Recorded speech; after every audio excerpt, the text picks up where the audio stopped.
Hey everybody, today we are talking about testosterone replacement therapy and what really determines if you need it. Now, I've had people watch some of our videos where I've talked about the benefits if you were to get on testosterone, but that is based on you needing it. So what really determines if you need it? How do you figure that out? That's what this video is about, because yes, there's benefits, but those are only if you're suboptimal anyway. I never even knew that my testosterone was low. I just got to the point where I was like, hey, I'm training so much, how am I not getting leaner or getting more or dropping pounds? I've always just been intrigued by health, and so that took me on the journey of figuring out the appropriate way that there would be to figure out, do I need to be on testosterone replacement therapy? Isn't by a feeling, isn't by, oh man, yeah, everybody says take this much and it'll be good. It's by getting your blood work done and verified. I got my blood work done 2 separate times. One time I met with a person that I got connected kind of through a referral, and ultimately I didn't really like the vibe, and I felt like it was kind of, they really pushed to just, oh, get on testosterone therapy. I don't want to get on something I have to be on forever if I don't have to. And initially everybody thinks the needle's like a big deal. Not a big deal at all. So that's kind of like a side note, but if you have to do it, it's not that big of a deal. So once I found out that my testosterone was super low, not like kind of low, but super low, I realized, hey, I'm going to do everything I can do in my power to get this up naturally. And that's what you should do. So I changed my diet, I changed my lifestyle, I changed my training, I stopped overtraining, I started sleeping more, and in 4 months, I then found another place to test my blood and run a panel.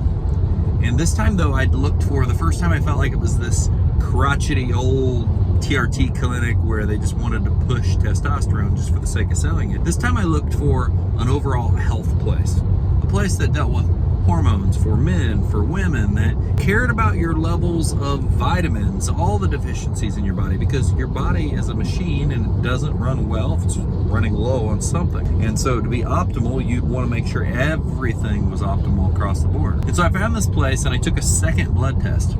That second blood test said the same thing, but 20 or 30 points higher. So I'd improved a little bit, but I was still way outside of the normal range, and not just low. You know, the range I believe is something like 300 to 1,000 or 900 or 1,200 based off of whose range it is, meaning like what testing place says this is within range. And you know, a lot of people will be like, hey, I'm 400, I'm 500, and you know, oh, but I want it to be higher. Like, a lot of people operate really well. And it's not just the total test, there's free tests, there's bioavailable tests. I'm not a professional at this, so there's a lot more metrics than just the one standard. Everybody says, my number is this.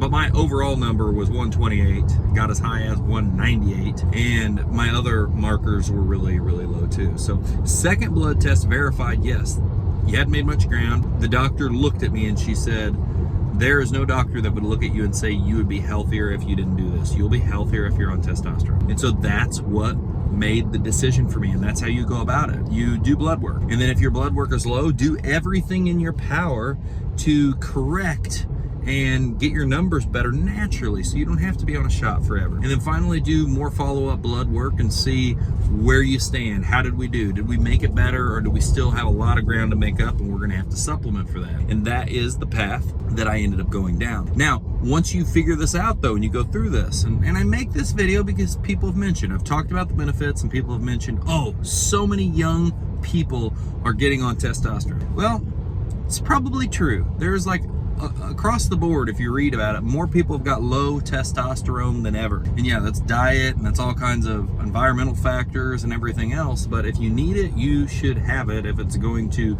make you healthier. And that's really the direction I went in. I felt very adamant about it. I did my literature, I did my homework, I felt very comfortable with taking it. I wasn't worried. The side effects were so minimal. I had like no side effects at all. And chances of side effects, right? I guess I'm just stating that there's a lot of people, and a lot more younger people than ever, that have low testosterone, and you should be trying to live as optimal life as you can for as long as you can, and trying to keep on lean muscle and trying to stay healthy, because the opposite of that's very negative as well. First, figure out if you need it, and it's truly you need it and you can't fix it on your own. Second, kind of just the point of there's a lot more low testosterone than ever. And then third, my final point is, if you do get on testosterone, one of the most important things I think that you should be doing is quarterly testing. quarterly testing and everyone get that metric set of where you're at and verify, is my testosterone where it needs to be?